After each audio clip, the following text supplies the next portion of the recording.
Hello, family. Thank you for coming over to the house tonight. And just kick off your shoes and relax your feet. Party on down to the SK beat. We're kicking. Just kicking. Just kicking. Okay, you don't come to another episode where we're going to be asking the question of, why you telling my business? Don't be telling my business. Why not? Because a can and a can, a can, and a wheel. Now we're off to...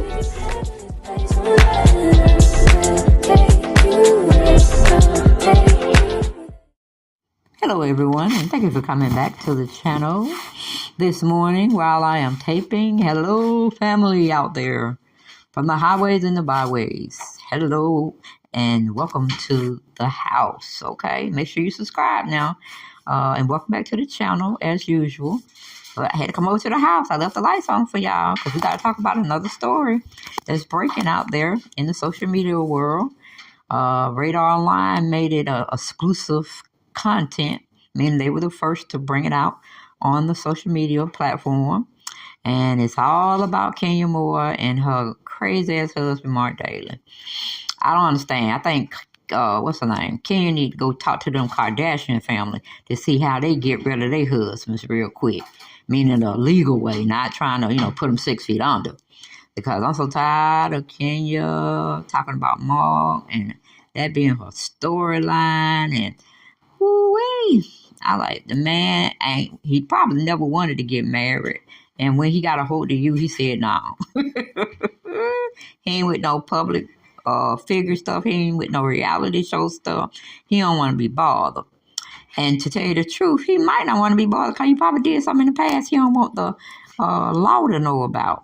So, a lot of people get on these reality stars, we call it channels, reality series or sitcoms, and know they done did something out there that could come back to haunt them. But they don't think. Like, look at British Williams. That child looking at about 30 years in prison.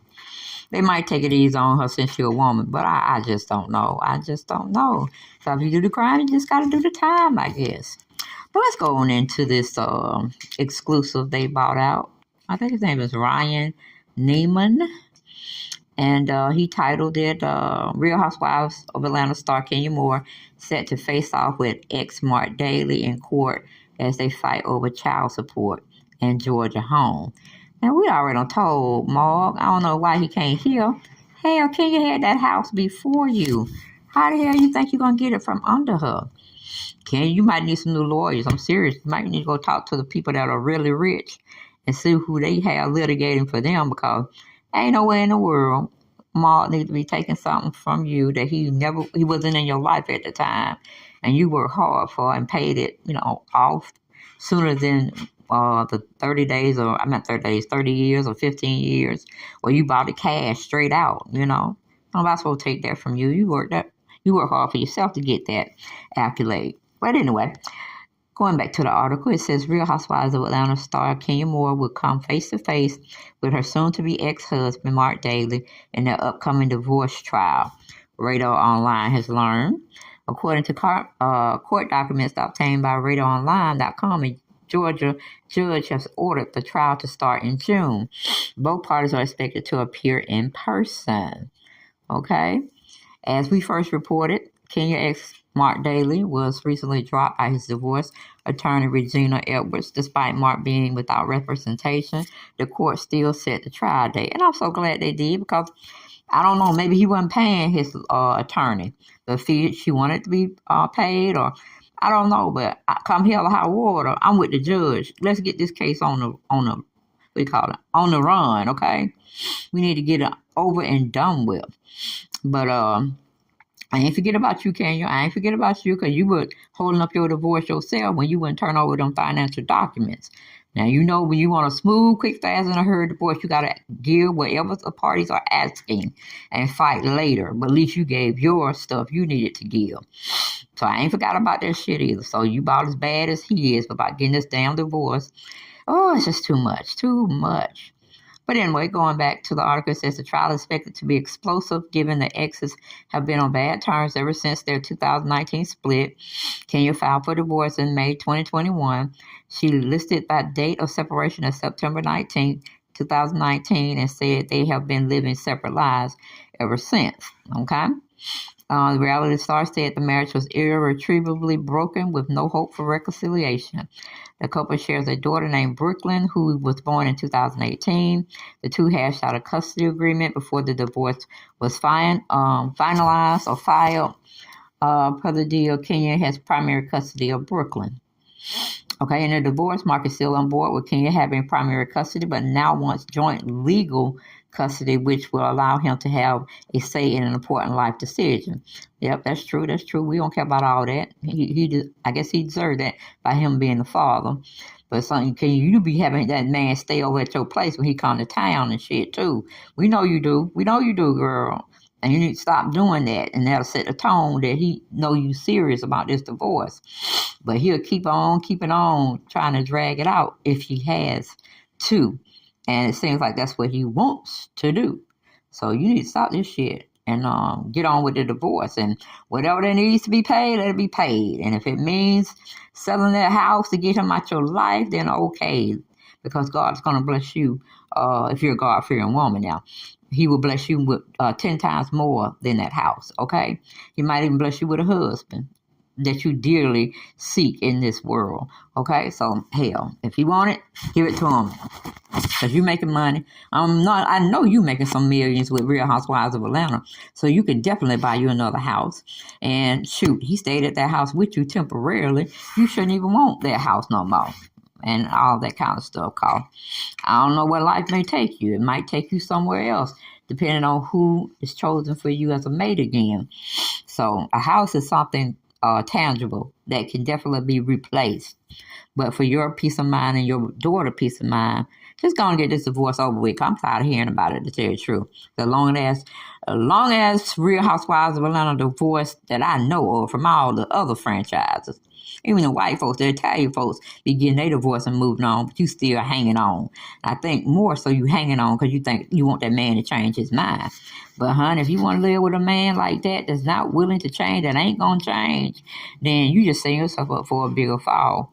And, you know, the detriment of your daughter being around which y'all are so toxic with each other.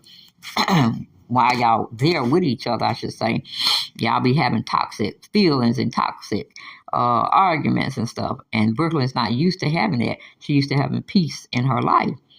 And she used to her dad to come and see her whenever he comes to town, I guess, or when y'all up there in New York.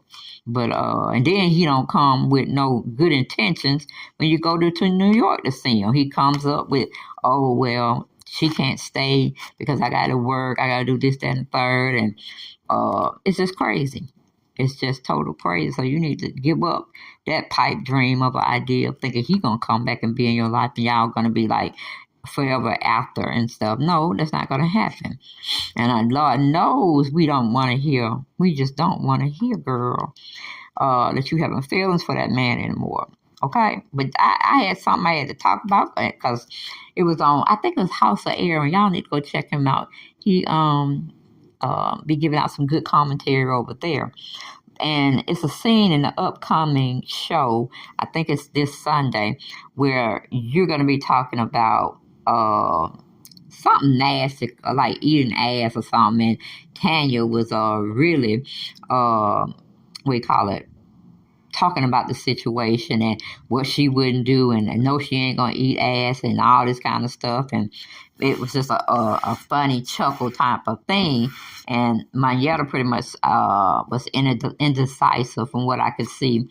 And then they asked you, Kenya, and you were sitting up there like, yeah, you have done that, like it was a truth to their situation. But I just can't see you eating ass, Kenya.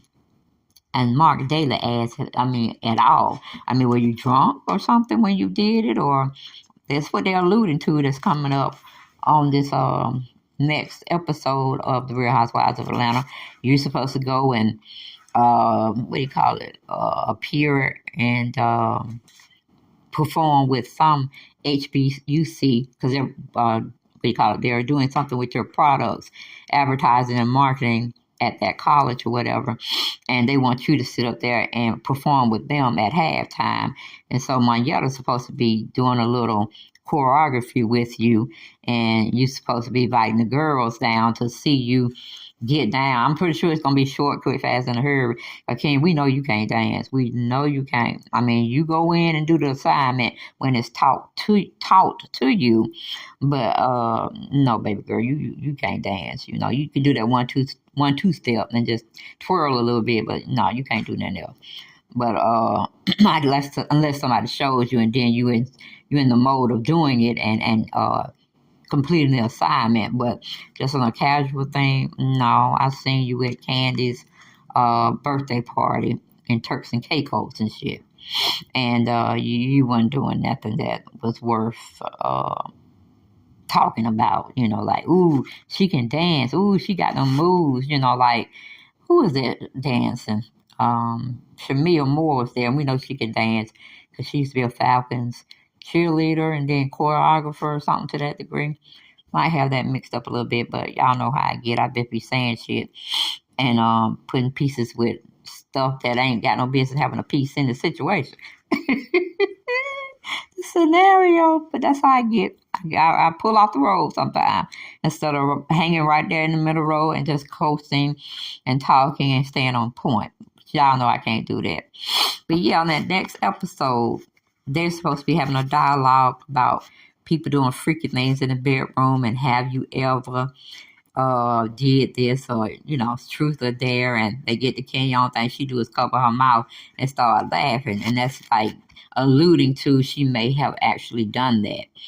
And you know, you can't tell how to get down in marriages and stuff, what their sexual preferences is, but I ain't, you could say you're gonna pay me $1 million. I ain't finna eat nobody's ass, okay?